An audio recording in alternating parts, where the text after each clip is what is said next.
Tijdens de Spaanse burgeroorlog zijn het vooral de anarcho-syndicalisten geweest die een sociale revolutie probeerden door te voeren.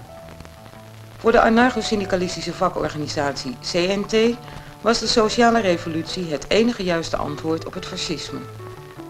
Op grote schaal werd het ideaal van zelfbestuur in praktijk gebracht en in grote delen van republikeins Spanje werd een begin gemaakt met een samenleving waarin iedereen gelijk was en waar uitbuiting niet langer bestond. Ook de bewoners van de dorpen aan de Cinca-rivier zijn tot zelfbestuur overgegaan en namen het initiatief tot het collectief bewerken van de grond en het evenredig verdelen van de opbrengst. Na 50 jaar zijn er nog maar weinig mensen te vinden die over hun ervaringen tijdens de burgeroorlog willen spreken.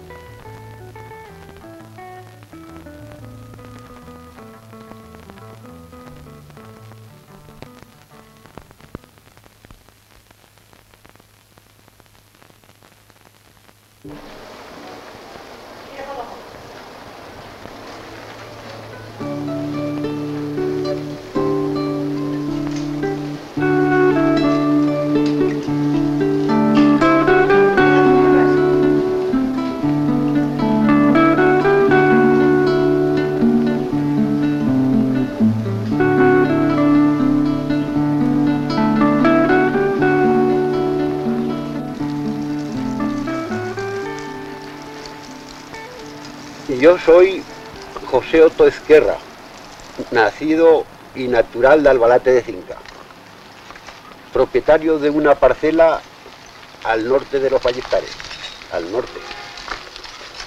En el año 32 conquistamos las parcelas del Monte Solferino, un puñado de compañeros, 180 socios. Formamos el sindicato agrícola y aquel sindicato agrícola dio fruto al aparcelamiento. Y del aparcelamiento llegó pues el bienestar del pueblo. Es normal que trabajando se produciera. Después del movimiento del 32 llegó el 33. En el 33 hubo un movimiento social que también hubo un trastorno, tuvo que abandonar los compañeros el pueblo porque las fuerzas reaccionarias los conseguían, los perseguían. Y muchos de ellos tuvieron que estar en la cárcel 8 meses. Pero la juventud en aquella época no les dejó padecer a sus compañeras, sino se apretó más al compañerismo y las protegió de todo. Les sembró patatas, judías, les proporcionó leña y todas las ayudas que pudimos tener en nuestras manos, decimos. Y de aquel movimiento aún se refortaleció más. Cuando llegó el 36, nosotros aún teníamos más empuje, más años de historia y más coraje para luchar. Y que esas mujeres han estado identificadas con los maridos. Aunque no figuren en ninguna parte de la historia, esas mujeres han hecho un papel muy importante, porque estaban identificadas con ellos, con esa lucha, y han puesto todo lo que valían al servicio de esa causa, silenciosas, sin brillar en ninguna parte, pero que han sido formidables.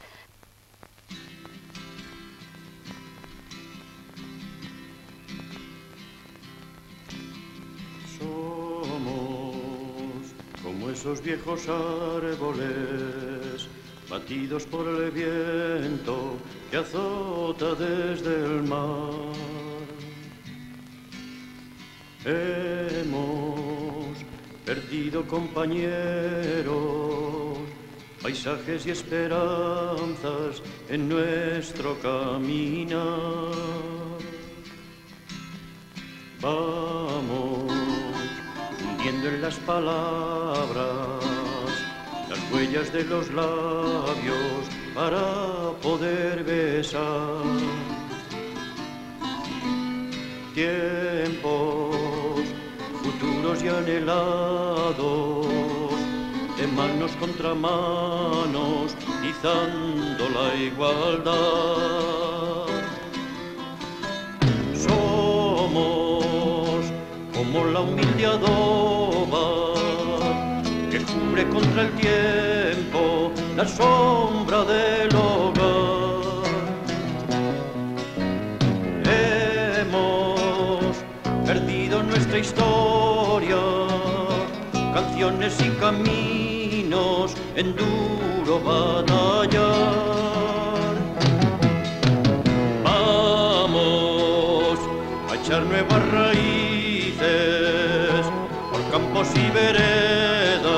para poder andar. Tiempos que traigan en su entraña esa gran utopía que es la fraternidad.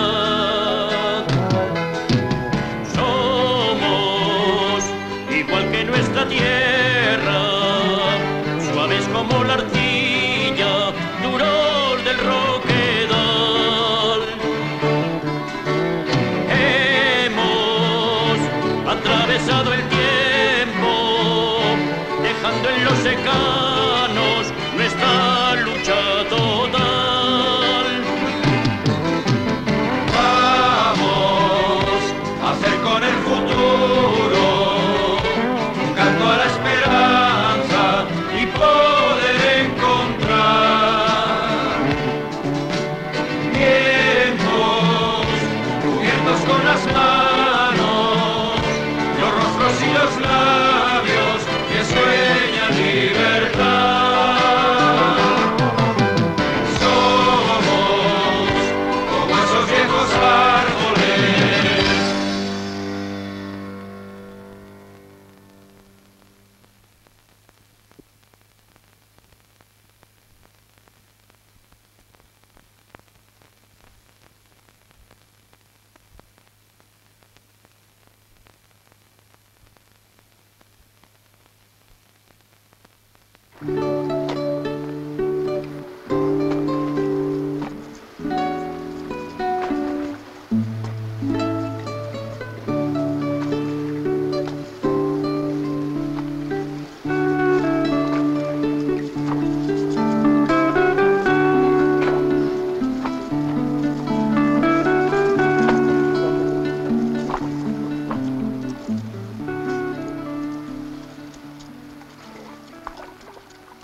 Aquí la revolución social empezó ya a la parcelar este monte.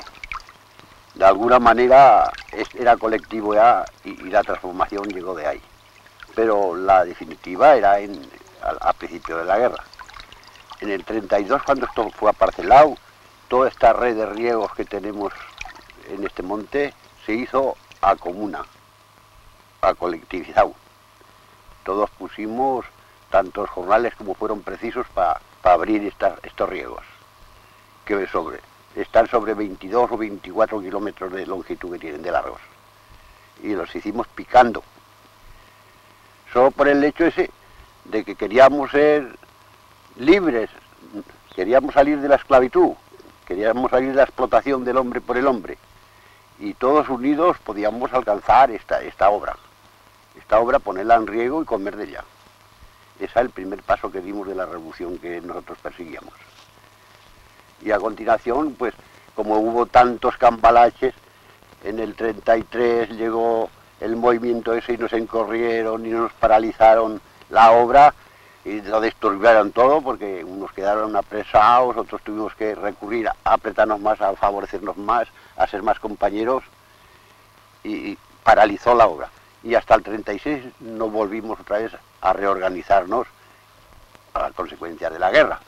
Entonces era el plan de decir, ahora sí, vamos a sacarnos del medio la Guardia Civil y todos estos que nos persiguen y vamos a lo que queríamos hacer, la transformación social que pedíamos, a vivir un comunismo libertario. Y de ahí procede el movimiento ese. Bueno, yo es que cuando hablábamos de la mujer, tanto en Aragón como en el resto de España, ¿no? Que, bueno, más evolucionadas en las grandes ciudades que en los pueblos, pero yo quiero destacarte una cosa muy importante de las mujeres, si no le quieres llamar mujeres libertarias, llamémoslas las compañeras de los hombres libertarios que luchaban en el sindicato de la CNT. Yo digo, y lo digo sin embajes, que si ha habido CNT y ha habido lucha y ha habido éxitos sindicales, ha sido gracias a la solidaridad, que ha sido el principio fundamental de la CNT. Pero sin las mujeres no hubiera habido movimiento sindical.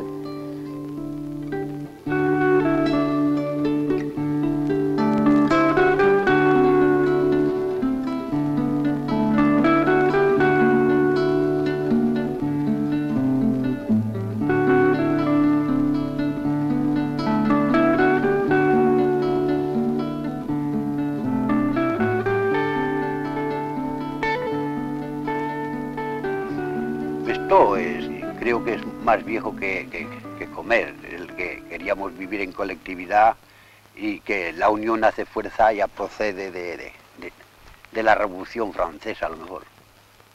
Procede eso. Porque aquí, pues, obras de todos estos hombres, de Bakunin, de todos estos señores, pues no faltaron nunca, de todos esos gran filósofos y sociólogos del mundo.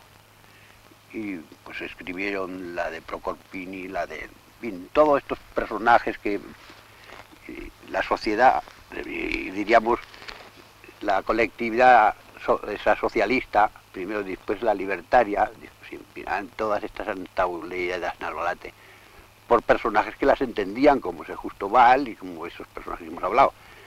Y también, por ejemplo, estaba ahí el señor Carrasquer, que también habló mucho de ello. La Escuela de Militantes de Monzón fue obra y concepción de las colectividades mismas de la región. Y la Comarcal de Colectividades, fundada de todas las colectividades mismas, pues fue la que la apoyó y la que la mantuvo en todos los aspectos. Aparte de que la ayuda de los combatientes, compañeros, fue muy grande, porque se interesaban mucho porque la escuela funcionara y diera el resultado que apetecían todos. Bueno, pues el funcionamiento de la escuela fue completamente autogestionado. Tanto la administración, los servicios, como el programa de enseñanza. El profesor, que era un compañero muy especial para estas cosas porque tenía mucha experiencia en la educación autogestionada, Félix Carrasquer, de Albalate de Cinca. Era un hombre, o es un hombre porque todavía vive, con mucha humanidad, mucho sentimiento, mucho cariño a la Confederación y mucho interés por promover a la juventud para las funciones que podía desarrollar en las colectividades.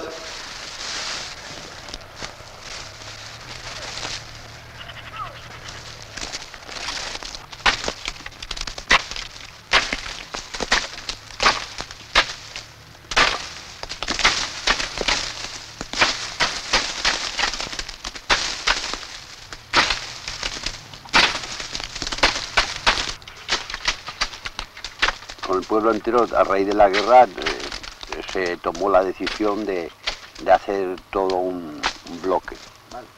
Trabajar para la guerra, para el sostén de los milicianos que teníamos en los frentes de batalla. Entonces se tomó esa decisión y 7 meses más tarde se cogió la decisión de organizar la colectividad y cooperativa. La colectividad producía y la cooperativa administraba y hacía el intercambio con otras cooperativas y colectividades de Barcelona, de Lérida, y estando en contacto, y eran compañeros que también procedían de la Confederación Nacional del Trabajo, eran cenetistas, y es fácil entenderse cuando coinciden en ideales y en fórmulas. Es fácil. Y entonces pues cambiábamos trigo, patatas, carne, azúcar, que teníamos mucho, entonces había una producción de azúcar grandiosa en este pueblo, que producíamos mucho azúcar. Y vamos a tener, después de estar cubiertos todos los gastos de comer, beber y vestir, hasta teníamos reservas para comprar una máquina de cine, un camión GMC, que entonces era un lujo.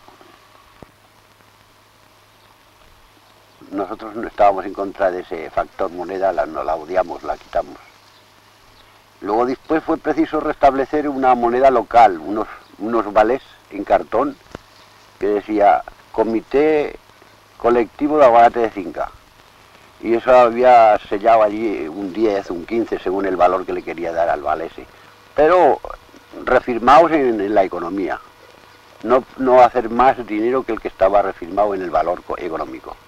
O sea, si valía 10.000 pesetas, por ejemplo, todo el trigo que teníamos y toda la producción, referido a las 10.000 pesetas en circulación nada más, con el fin de que no hubiese esa abundancia para que unos tuvieran mucho y otros poco.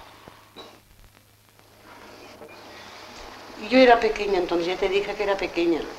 Iba muy poco, porque yo entonces tenía pues los 14 años. O sea, 15.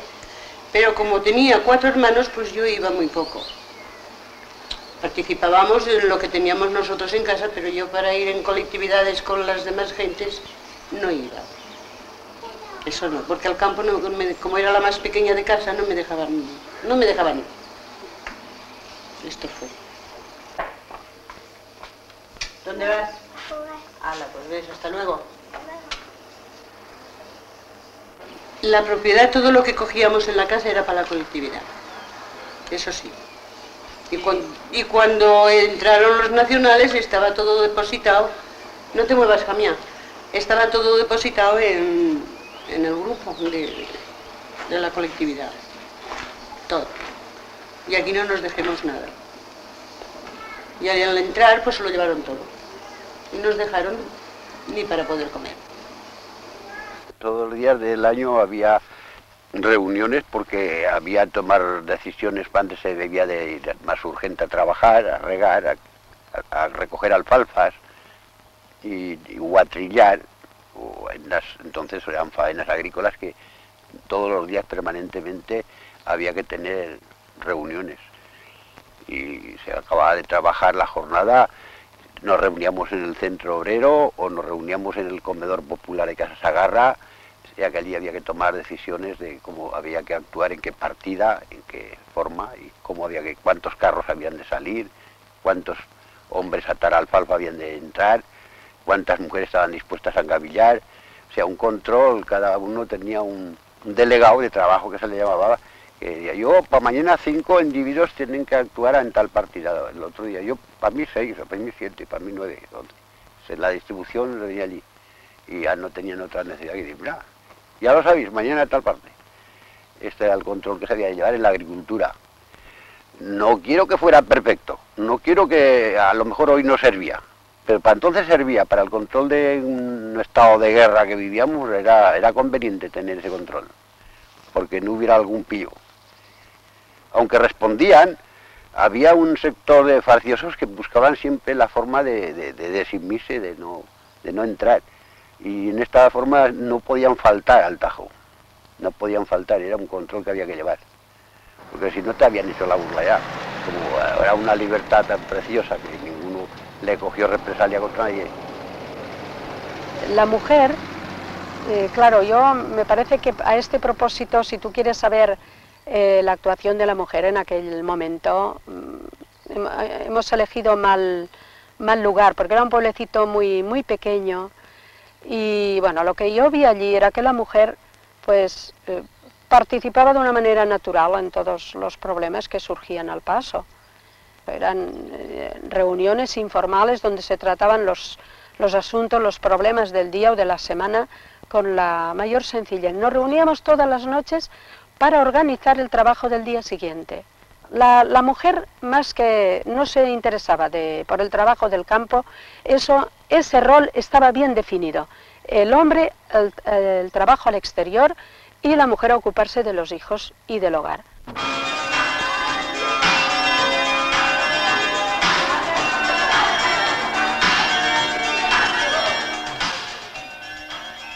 Me llamo José Sagarra, casado, hijo de albalete de finca. Nací en este pueblo, al que quiero mucho, y siento entrañar afecto a todo lo que sea mi pueblo, a toda cultura, a toda la creación, a todo el bienestar y bien saber dentro de la organización local, dentro del ambiente social, económico de Albalete de Cinca. Yo estuve de alcalde en la década de los 60, 7 años y medio, más o menos, no recuerdo fecha exacta, porque ser alcalde obliga a ejercer autoridad. Claro, alcalde lo eres, pero el alcalde tiene que proyectar siempre muchas cosas, tiene que tener una vivencia, tiene que tener una vocación política en pro de su creación. Todo político tiene que crear. Un alcalde, creo yo, que tiene que ser un jefe que sea subordinado a las necesidades de la socioeconomía local. Un alcalde tiene que ser un político, aunque no sea nato, que sienta la vocación política por la creación de las obras de su pueblo, el bienestar de sus gentes. Yo estuve de alcalde en la década del 60, 7 años y medio aproximadamente.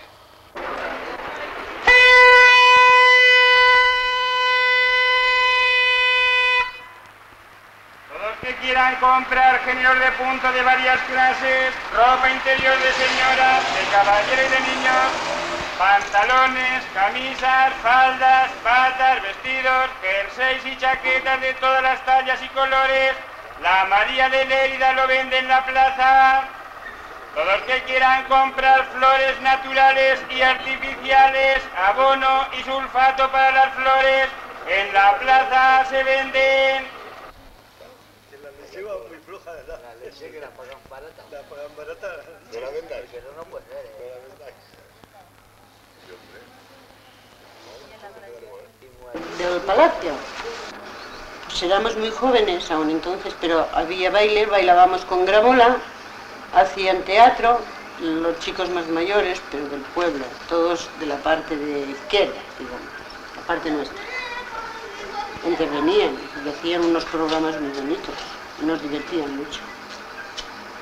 Y lo adornábamos con unos papeles, el salón, para que hiciera mucho más bonito, y bailábamos con gramola y nos divertíamos mucho, y aquello era una satisfacción muy grande porque teníamos una libertad muy grande para hacer lo que queríamos allí. Es esto. Y la gente empezaba a vivir. La gente ya les parecía que si no había triunfado el fascismo, había sido esto jauja, que le decimos aquí. Había sido jauja, había sido muy bueno el vivir así. Habían vivido abundantemente. Como ya lo habéis visto desde atrás, que te he dicho que teníamos ya comodidades. Teníamos un salón en el Palacio de Recreo y teníamos allí cine y teníamos allí para hacer asambleas, juntas, en fin, tantas cosas como uno da, y teatro. Eso es avanzar en la poca economía que entonces teníamos y con el tiempo tan al contrario que nos venía, porque todo era abataje de que no avanzáramos. El palacio es mi propiedad, es propiedad de toda la familia. Nosotros lo compramos a un señor y ese señor lo había comprado a otro señor. Y el palacio procede de ese patrimonio, que luego lo vendieron. Pero nada tengo que ver yo con esa relación jurídica, económica anterior. Igual que lo compro yo, lo ha podido comprar otro señor. Y ahora pretendemos vender el palacio, que a mí no me interesa vender el palacio, pero por hacer un obral a mí Albalate me es igual tenerlo. Por total, tengo un castillo, pero un castillo en ruinas. Nosotros hemos pagado las parcelas, al mismo tiempo que se han pagado las parcelas, se ha pagado el palacio, y el palacio es de las parcelas. No tiene por qué tomar parte todo el pueblo, que todo el pueblo es los parceleros. Y eso es un robo a los parceleros, si lo vuelven a vender. No, claro, era nuestra y lo es. Lo es. Si la quieren vender es mal vendida, es robada. No saben eso dentro.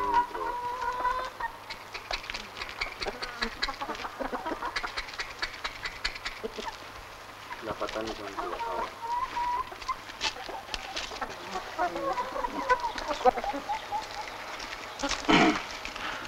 Mis ideales están basados en el narcosindicalismo.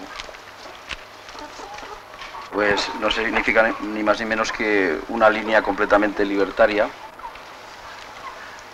la cual por muchas circunstancias nunca la puedes llevar aquí en un desarrollo, nunca puedes llevar con finalidad ninguno de tus pensamientos, pero en fin, te mantienes con ese pensamiento.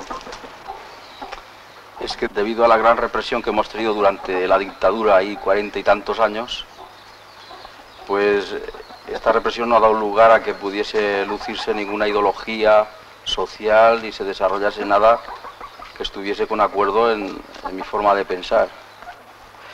Una revolución social sería lo ideal, pero vuelvo a lo mismo, cuando los hombres estuviesen emancipados y preparados. Hoy todavía tenemos que pasar mucho tiempo.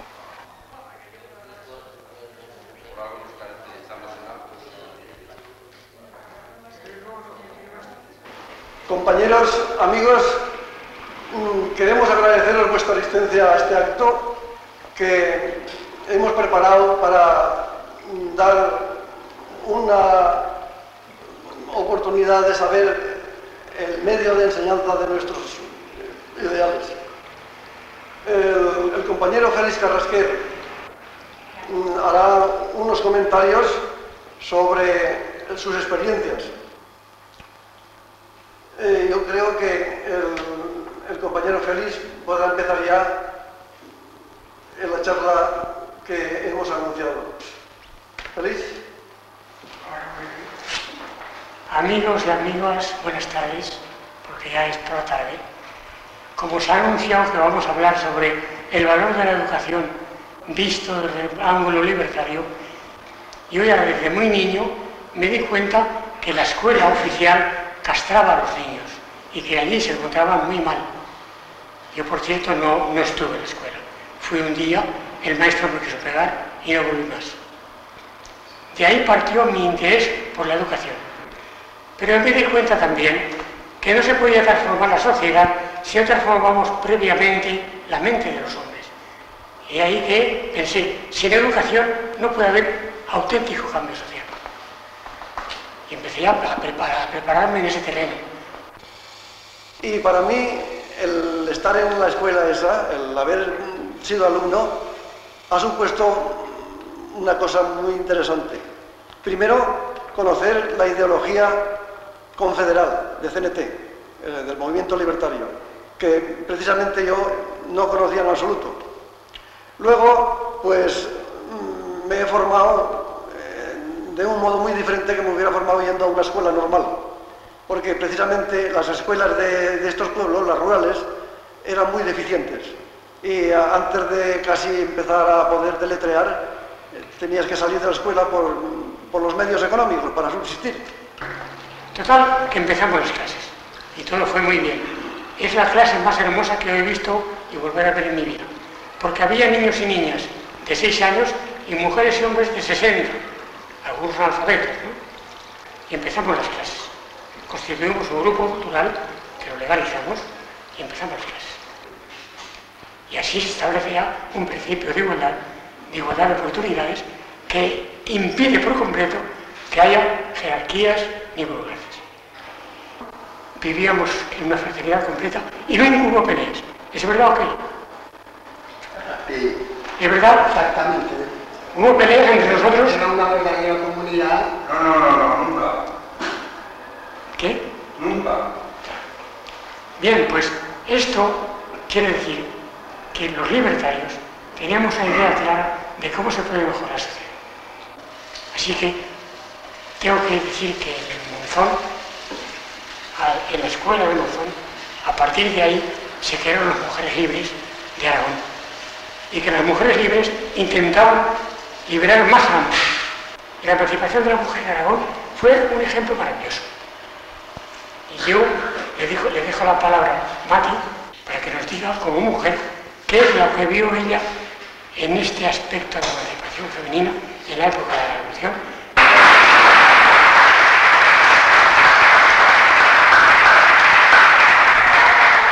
Hacemos valor del soviet.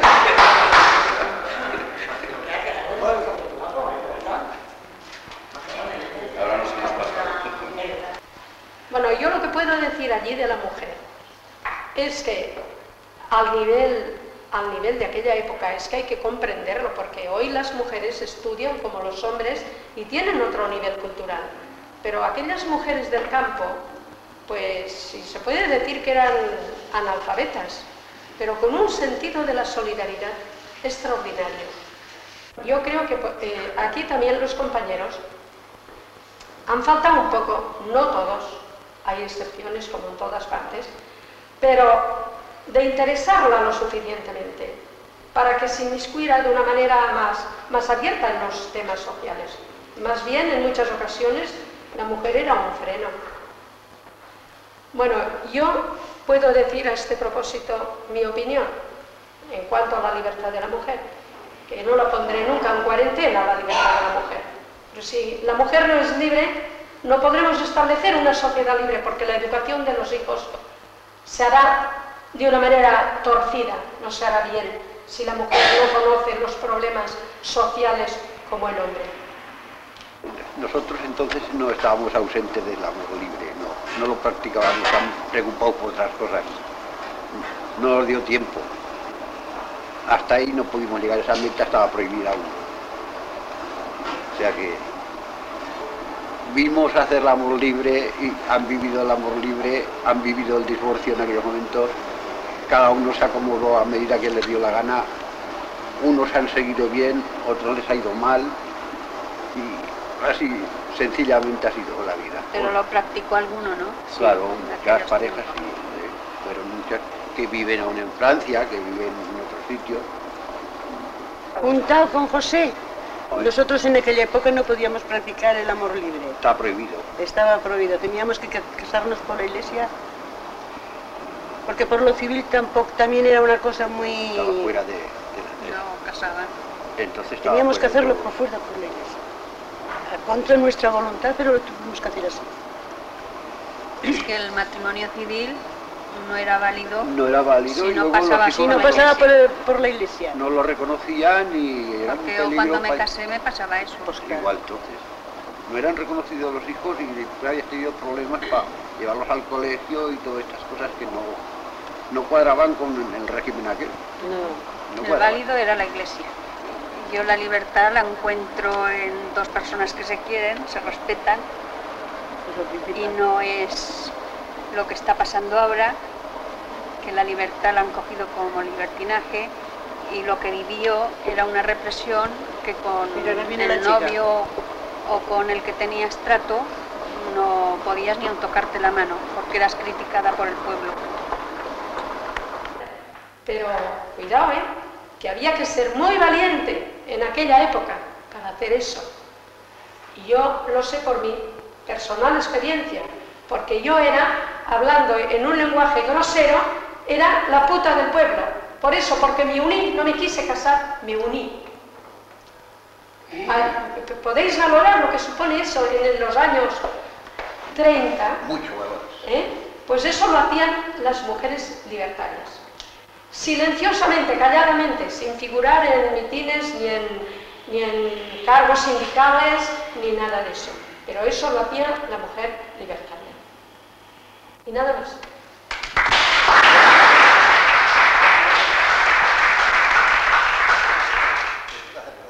¿Quién fue o qué fue la causa de que se fueran las colectividades al suelo, desaparecieran de esa forma? Pues yo, en cuanto a lo que se refiere en Fraga, puedo contestar desde luego en el sentido que no fue una perfección, no cabe duda, no fue una perfección, hubo hasta incluso pues algunas desavenencias, pero no obstante, sí que podemos decir que las colectividades no se deshicieron por sí solas con los compañeros que las compusimos, sino que fue por la reacción, desde luego, de los comunistas. O sea que en Fraga, hasta que bajó la 27 División, La 27 división la que era... La 27 división de Carlos Marx bajó en Fraga. Aquella división, la 27 división mandada por Lister, pues fue la que deshizo las colectividades en Fraga.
En los pueblos y aldeas que habitan campesinos, allí los ametrallan sin tener compasión.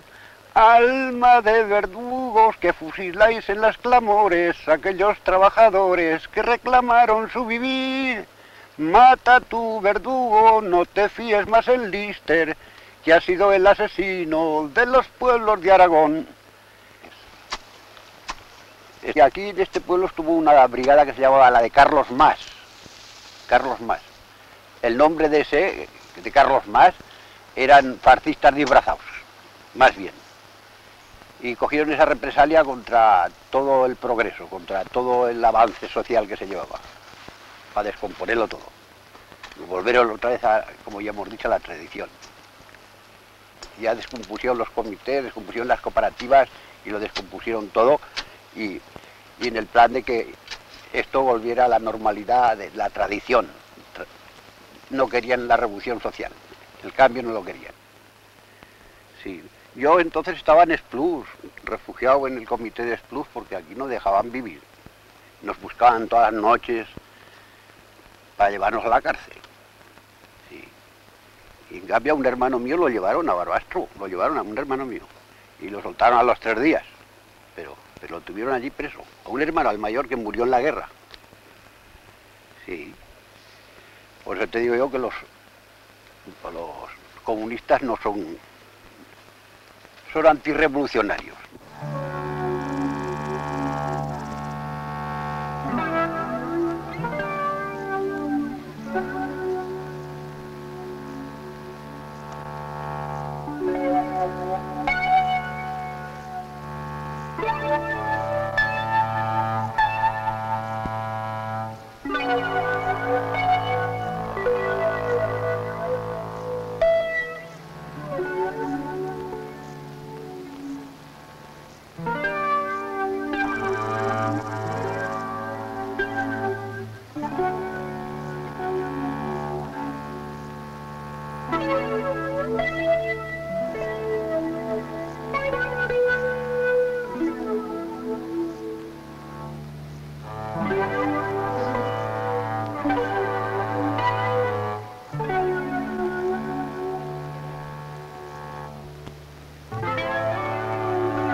Los nacionales, que fueron los vencedores, se aprovecharon de su victoria. Hubo una represión tremenda. En los pueblos donde iban llegando, a medida que avanzaban, pues iban deteniendo a todo aquel que podía ser de izquierdas, a otros porque lo denunciaba a otro que no le apreciaba, en fin, y sobre todo los que estaban en la colectividad, pues sufrieron la más fuerte represión. Deportaron a muchas familias y antes de la deportación los vejaron todo lo que quisieron, todo lo que pudieron.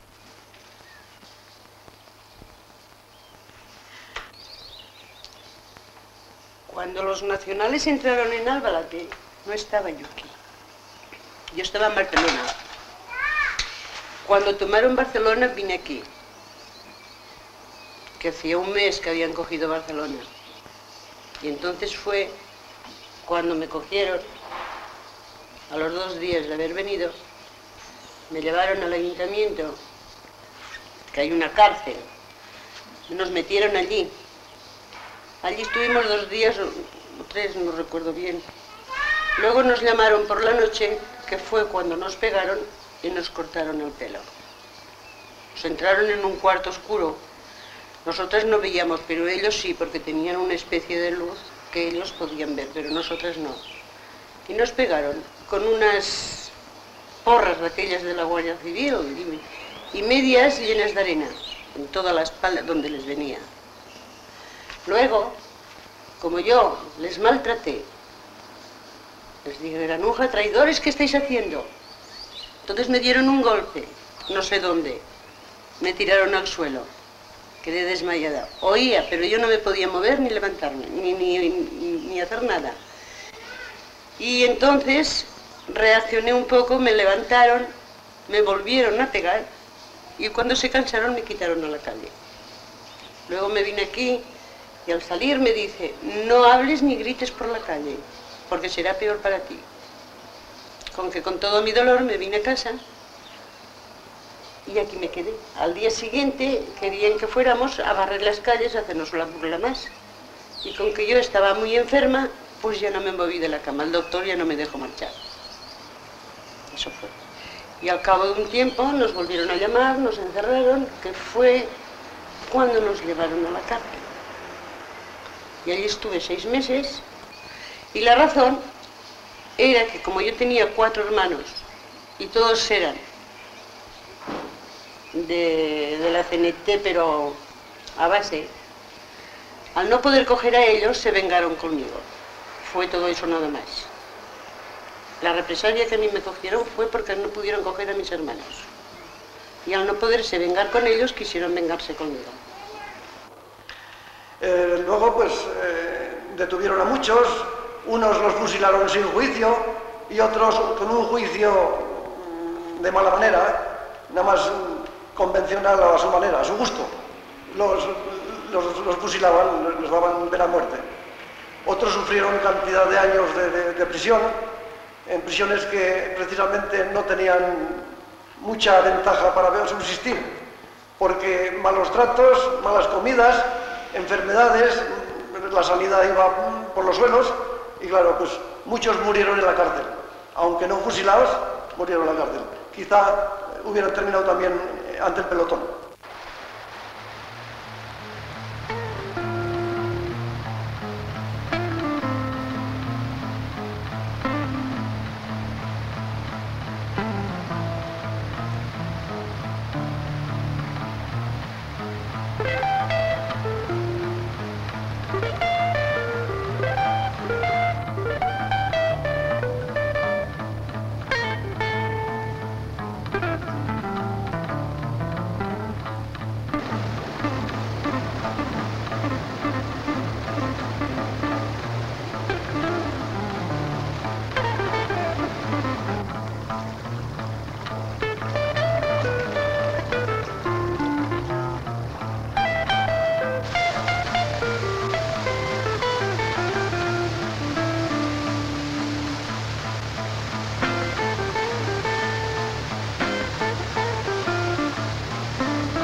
No creería en la gente, en la revolución social, la transformación que aspiramos nosotros. A una vida colectiva, a una vida común, a una vida de hermandad. No cuajaría, sería un fracaso.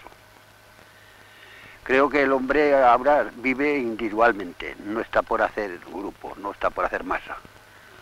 El ambiente es burgués, está más por el lujo, por el derroche, por la vida, diríamos, mundana, por disfrutar más a su manera, sin saber si va a tener más prejuicios o más beneficios con esa.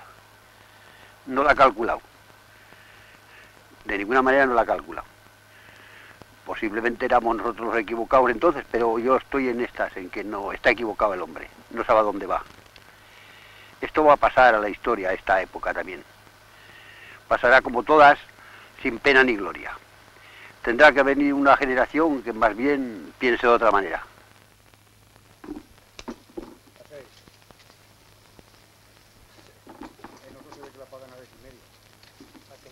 Pues mi situación de tener que ir a trabajar al monte porque no es ni más ni menos que la que se tiene la mayoría en los pueblos como este, que con lo que tienes para trabajar no te es suficiente, entonces tienes que ir a hacer jornales, que decimos jornadas, fuera de casa, llevártelo de casa en horas, se puede decir, extraordinarias, y aprovechar las campañas, por ejemplo, de recolección de frutas y todas estas cosas. Es un trabajo que te recompensa para poder ir mal subsistiendo, porque además del trabajo de tu casa tienes que hacer ese, no tienes ninguna clase de seguridad, no estás protegido por nada, solamente hora trabajada, hora pagada. Son unos trabajos que de alguna forma te benefician porque es un tiempo que inviertes para recoger un dinero, pero a quien benefician en realidad es al dueño de esta finca.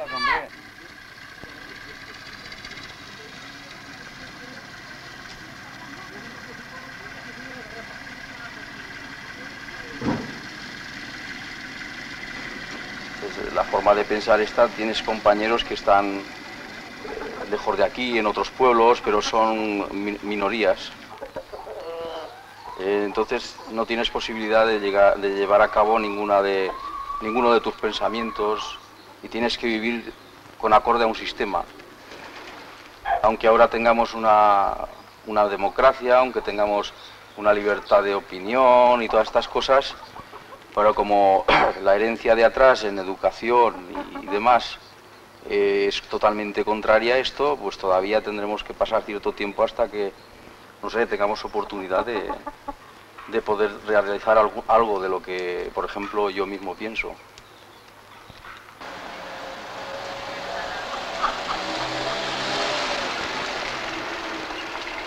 ¿Qué hay, José? Tranquilo. Te quiero decir que mañana la manifestación esta que se hace, si me acompañaría. La manifestación está antiota. Sí. Bueno, pues mañana te vengo y te paso a recoger sobre las 10 o 10 y media. ¿De acuerdo? A ver lo que hacemos pues.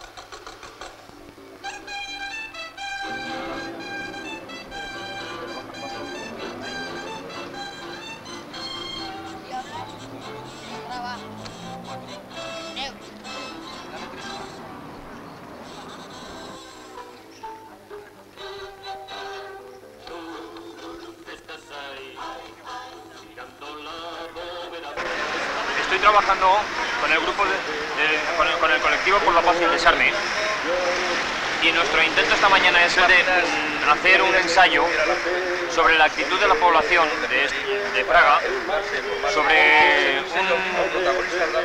un hecho concreto como es el de la permanencia o no en la OTAN. No me vaya a equivocar, hostia. En el no.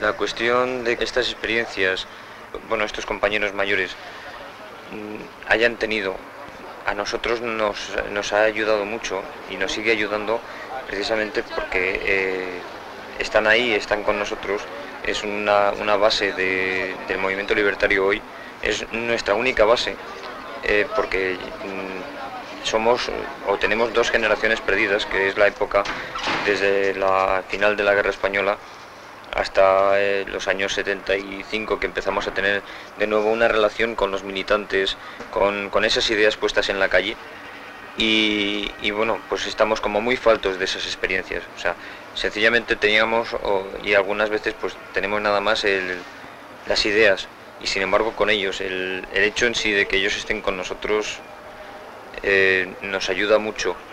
Es una parte, es una base de lo que es el movimiento libertario en España. Pero debido a mi estancia en la escuela de militantes Remoulton, yo he mantenido mi ideología pues durante estos 40, casi 50 años de dictadura. He tenido que ser reservado porque no se podía hablar, como he dicho anteriormente, de nuestros ideales, de nuestra forma de pensar. Pero si se ha dado el caso, en una conversación aislada, de decir cómo pensaba, lo he dicho sin ningún empaje. O sea que no me he negado nunca que soy de CNT. Y esto pues se puede comprender, puesto que al estar en la escuela me comprendí con el ideal y lo he mantenido siempre. Y lo mantendré mientras viva, con más o menos intensidad, dependerá de mis facultades y de mi edad, que todo va incluido.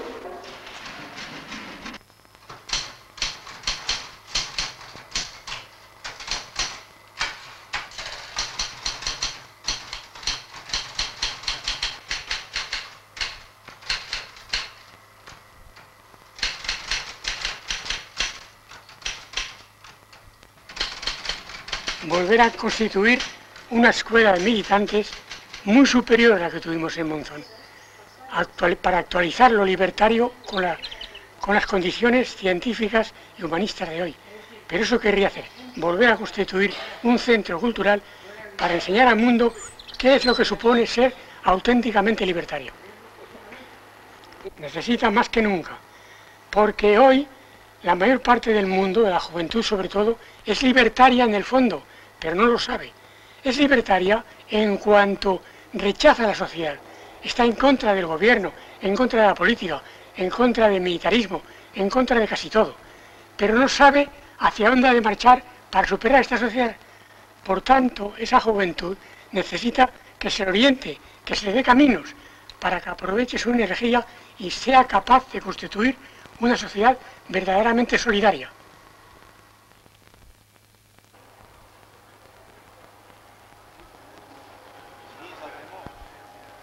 Y yo, si fuera joven, volvería otra vez a propagar el mismo sistema que propagué, y estaba dispuesta a cumplirlo a rajatabla.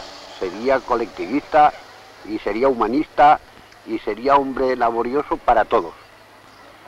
Sería mejor entenderse, mejor conviviendo de unos a otros, ayudándose, siempre al necesitado, siempre al que estuviera desnudo y descalzo, vestirlo mejor y ayudarle en todo lo posible para que no padeciera. Eso sería para mí la revolución más exacta que habría.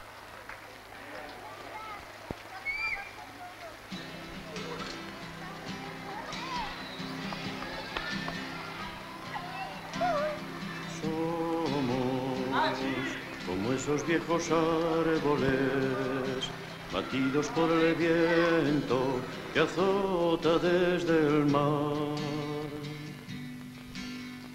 Hemos perdido compañeros, paisajes y esperanzas en nuestro caminar.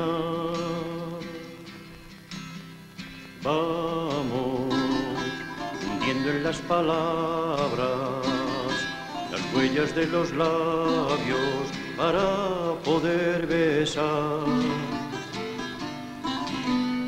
Tiempos futuros y anhelados, de manos contra manos, izando la igualdad.